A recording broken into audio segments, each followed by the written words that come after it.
আসসালামু আলাইকুম। সবাইকে নতুন একটা ব্লগ দেখার জন্য ওয়েলকাম করছি। কাছে দূরে এই মুহূর্তে যে যেখানে বসে দেখছেন, আশা করি আল্লাহর রহমতে সবাই ভালো আছেন, সুস্থ আছেন এবং নিরাপদে আছেন। আমরাও আলহামদুলিল্লাহ ভালো আছি। আজকের ব্লগটা আসলে অনেক আগে আপলোড করার কথা ছিল, কিন্তু কারণবশত অনেকটা দেরি হয়ে গিয়েছে। যদিও এটা ঈদের ব্লগ, তো সবাইকে ঈদ মোবারক। সবার ঈদুল আজহা কেমন কাটলো? আমাদের তো একদমই ভালো কাটেনি। তো কি হয়েছে সব কিছু আপনাদের সাথে শেয়ার করব। না টেনে ফুল ভিডিওটি দেখার অনুরোধ রইল। আর ভিডিওর কোনো অংশে যদি একটুখানিও ভালো লেগে যায় তাহলে প্লিজ একটা লাইক দিবেন। চ্যানেলে নতুন হয়ে থাকলে আমার চ্যানেলটি সাবস্ক্রাইব করে বেল বাটনটি ক্লিক করে অল অপশনটি সিলেক্ট করে দিবেন। আর যারা এই কাজগুলো অলরেডি করে ফেলেছেন তাদেরকে অসংখ্য ধন্যবাদ। তো ঈদের আগের দিন রাতে আমি পায়েস রান্না করে রেখেছিলাম, আর এবারে ঈদের সময় ভাবছিলাম যে একটু নবাবী সেমাই করব।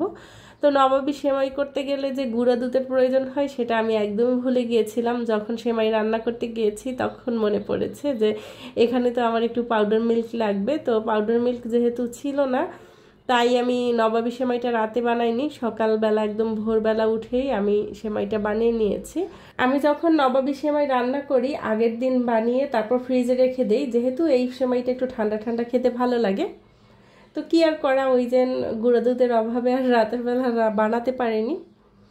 এই যে রাতের বেলা আমি যেটা করেছিলাম, পায়েসটা রান্না করে রেখেছি। যদি বাই চান্স ঘুম থেকে উঠতে দেরি হয়ে যায় তখন তো সকাল সকাল আপনাদের ভাই নামাজে যাবে, আর যদিও সকালবেলা সেমাই বা পায়েস এগুলো খেতে চায় না, এক প্রকার জোর করেই খাওয়ানো হয়।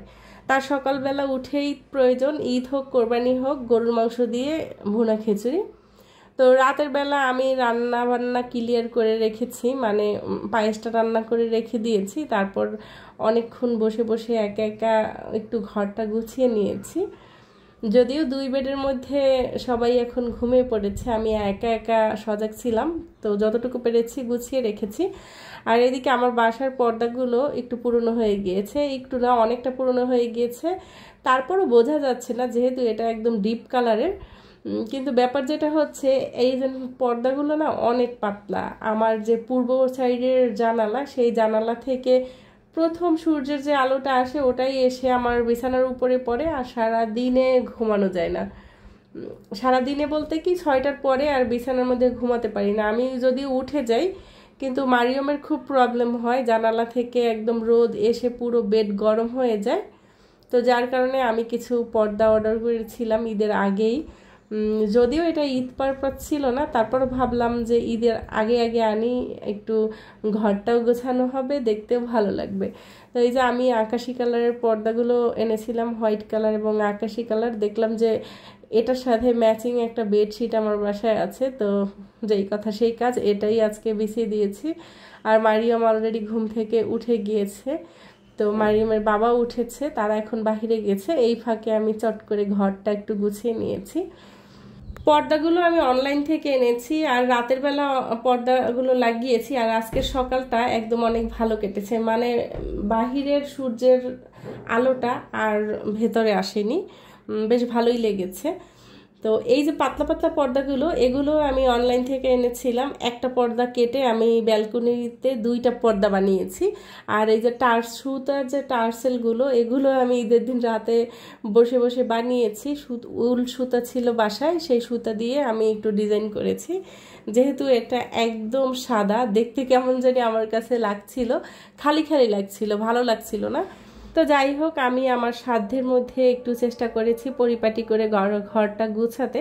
ঘর গোছাতে বা সাজাতে যে দামি আসবাবপত্রের প্রয়োজন হয় এমনটা না, যতটুকু আছে সাধ্যের মধ্যে পরিপাটি করে গোছানোটাই হচ্ছে নিজের আত্মতৃপ্তি। তো এইবারের ঈদটা মূলত আমাদের এতটুকু বলতে, সকালবেলা উঠে সবাই রান্নাবান্না করে খাওয়া দাওয়া করে গোসল করে এখন বাসার মধ্যে সবাই রেস্ট নিচ্ছি। মানে একে তো প্রচণ্ড গরম, দ্বিতীয় হচ্ছে মারিয়াম অসুস্থ ছিল, মারিয়ামের স্ক্যাবিস হয়েছিল, ওর সমস্ত শরীরে অ্যালার্জিজনিত যেই ভাইরাস ওইটা হয়েছিল। তো 3-4 সপ্তাহ পর্যন্ত ট্রিটমেন্ট চলতেছিল। তো এর মধ্যে যে ওকে আমি একটা নতুন ড্রেস পরাবো, মা হিসেবে ওই সাহসটা আমি পাই নাই। যে জীবনে বেঁচে থাকলে অনেক ঈদ আসবে, অনেক স্পেশাল ডে আসবে, এখন যে ওকে ড্রেস পরাবো সেই সাহস পাইনি, কারণ ওর সমস্ত শরীর চুলকাচ্ছিল। আর ওকে তো অ্যালার্জি জাতীয় খাবারগুলো বন্ধ ছিল, যেমন দুধ, তারপর গরুর মাংস, খাসির মাংস, দুধের তৈরি সব খাবারগুলো ওর জন্য একদম অফ ছিল। তো এখন কিন্তু ওর এই অ্যালার্জিটা কমে গিয়েছে, কিন্তু সমস্ত শরীরে এখনও হাতের নখের যে দাগগুলো সেগুলো কালো হয়ে আছে। মানে বন্যার পরে যে একটা বিধ্বস্ত এলাকা হয়ে যায় না, মারিয়ামের ব্যাপারটাও সে ঠিক সেরকমের হয়ে গিয়েছে। সমস্ত শরীরে দাগ একদম দেখলেই অনেক খারাপ লাগে। তো আল্লাহ তাআলা যে সুস্থ করে দিয়েছে তাতেই শুকরিয়া। শরীরের এই ক্ষতস্থান ধীরে ধীরে চলে যাবে। আর এখন তো আবহাওয়া সব এলাকায় মোটামুটি ঠান্ডা, এখন বেশ ভালো লাগতেছিল। আর আমাদের বাসায় যেহেতু ঈদের পর থেকে এখন পর্যন্ত আর কি, যেহেতু মারিয়াম অসুস্থ ছিল, মারিয়ামকে অ্যালার্জি জাতীয় খাবার বন্ধ করে দিয়েছিলাম। শুধু যে মারিয়াম অসুস্থ তেমনটা না, আপনাদের ভাইয়ারও প্রচণ্ড পরিমাণে অ্যালার্জিতে অ্যাট্রাক্ট করেছিল, তারপর জ্বর ছিল। আমার একই অবস্থা, ঈদের আগের দিন থেকে আমি অনেক অসুস্থ, প্রচুর পরিমাণ অ্যালার্জি। আমাদের বাসায় গরুর মাংস, খাসির মাংস, সব মাংস ওভাবেই ফ্রিজে পড়ে আছে। এখন পর্যন্ত সাহস করতে পারতেছি না যে একদিন গরুর মাংস বা খাসির মাংস রান্না করি। ঈদের আগে আপনাদের ভাইয়া 5টা না 6টা দেশি মোরগ কিনেছিল যে রোস্ট খাওয়ার জন্য।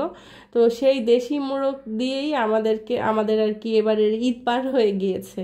মানে এখন পর্যন্ত আমরা ঈদের মাংস বা আর কি কোরবানির মাংস খাইনি, কারণ হচ্ছে এই যে সবাই অসুস্থ, সাহস পাচ্ছি না।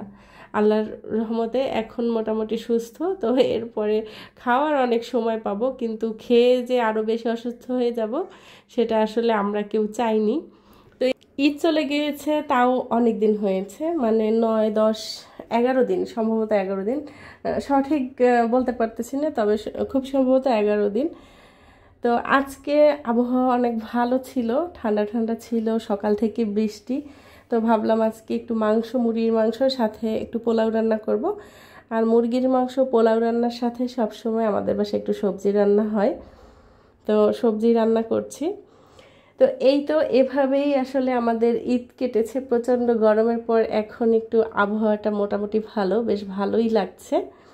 আপনাদের কেমন ঈদ কেটেছে, কে কোথায় ঈদ করেছেন অবশ্যই কমেন্ট করে জানাবেন। আর আপনাদের ছোট্ট কিউট বাবুদের শরীরের প্রতি খেয়াল রাখবেন, তারা কেমন আছে, তাদের কি অবস্থা অবশ্যই কমেন্ট করে জানাবেন। তো এই ছিল আমার আজকের ব্লগ, জানি না কেমন লেগেছে। আবারও কথা হবে আরেকটা নতুন ব্লগে, ততক্ষণ পর্যন্ত সবার সুস্থতা কামনা করছি। আল্লাহ হাফেজ, আসসালামু আলাইকুম।